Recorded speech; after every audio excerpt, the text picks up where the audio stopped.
Before the echoes of history, there was only the raw material of existence. We shaped it, and in doing so, we shaped ourselves.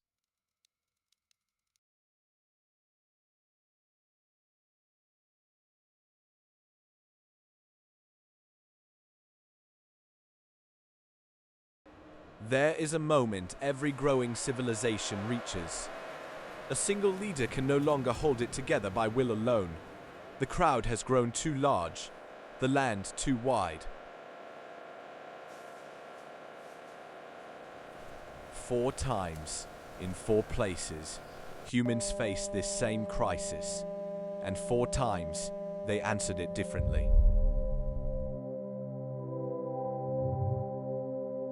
This is the era they learned to govern something bigger than themselves.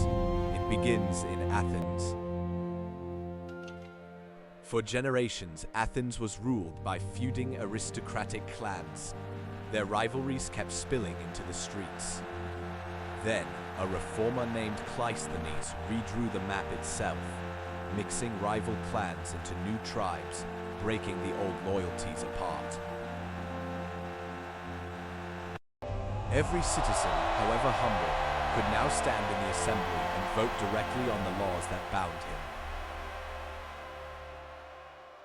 But democracy carried its own defense mechanism. Once a year, Athens held a vote for one purpose only: to ask who among them was getting too powerful. If enough citizens agreed, that man was gone for 10 years. No trial, no crime, just a majority and a decision. It was called ostracism, a pressure valve built directly into the system, removing a threat before it became a tyrant. Around this civic core grew an entire public life: courts, debate, philosophy, all conducted in the open, among equals. Equals, but only some.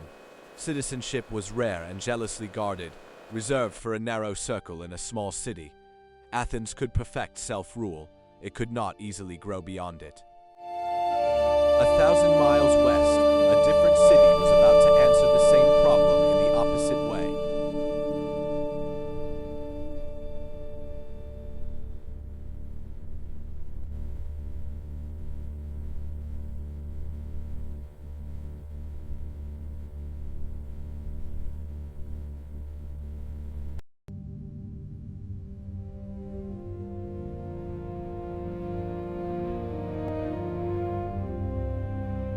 Rome, different soil, different answer. Rome's problem was the opposite of Athens. Not too many citizens in one place, too many peoples scattered across a growing map, each with no stake in Roman rule. A conquered people with nothing to gain from obedience will eventually revolt.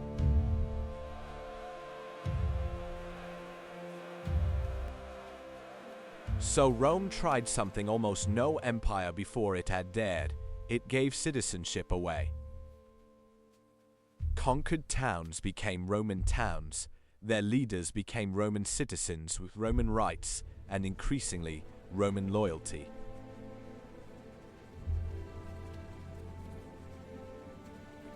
Around that offer, Rome built the machinery to make an empire function. Roads engineered to outlast the men who built them.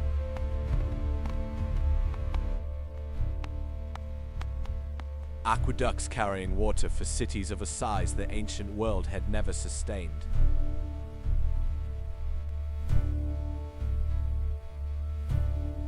And law written down and posted in public, so even a ruler's word had to answer to a text everyone could read. The crowd that once might have torn a city apart could now be organized, entertained, governed, held instead of feared.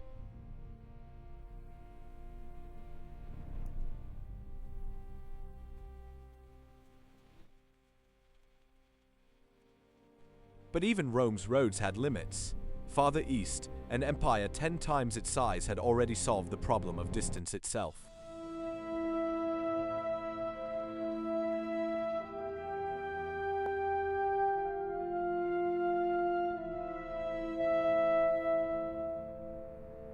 Persia, an empire too large for any one man to see the whole of.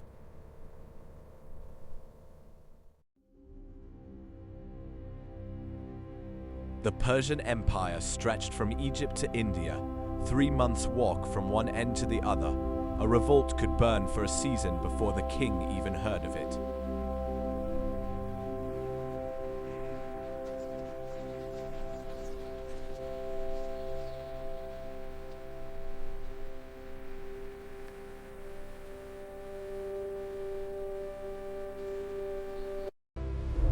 So Persia built a road 2,000 miles long and stationed fresh horses and riders every day's journey along it.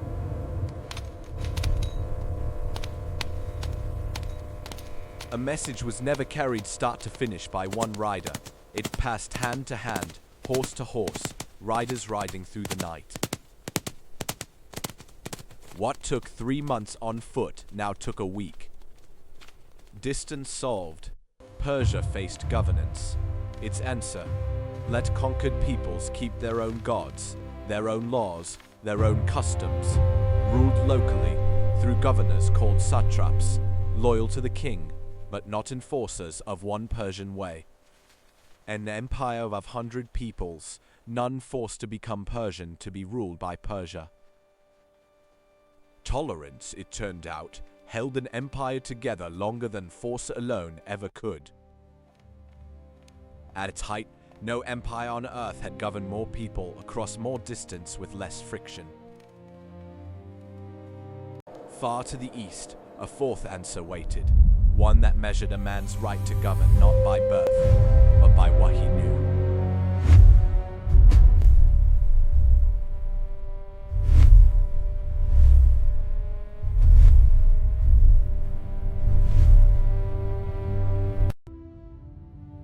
Han China, where government would be earned, not simply inherited.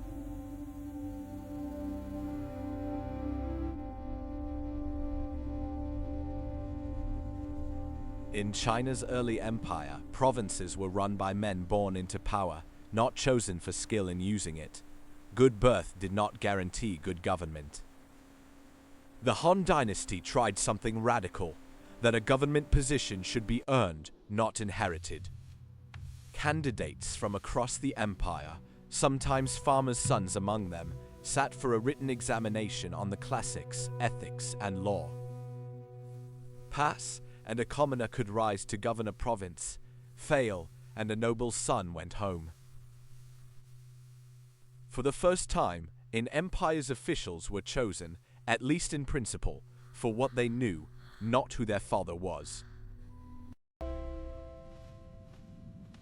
Around this idea grew the most literate bureaucracy the ancient world had seen.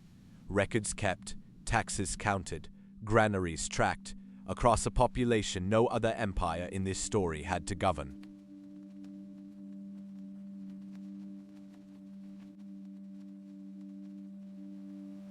Rome ruled through citizenship, Persia through tolerance, Athens through direct voice, Han China ruled through the exam and the record book. 4 different keys, 1 shared lock.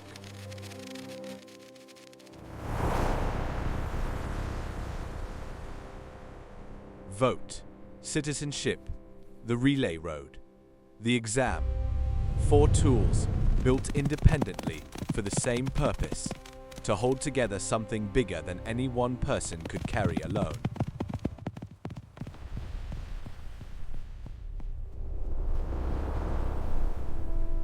Every government since has borrowed from one of these 4 answers, whether it knows it or not.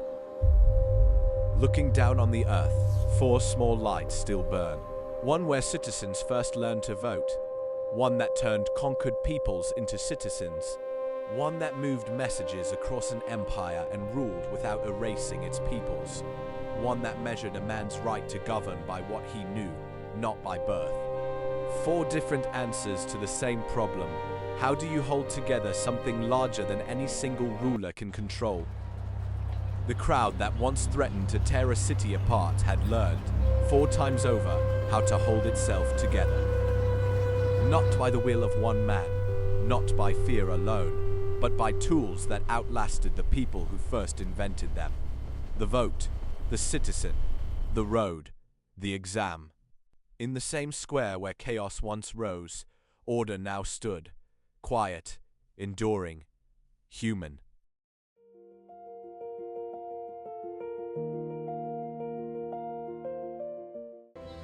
After the classical experiments came the long aftermath. Empires that once spanned continents fractured. New faiths rose with the power to bind millions who had never met. Trade routes stitched distant worlds together while local lords carved out their own authority.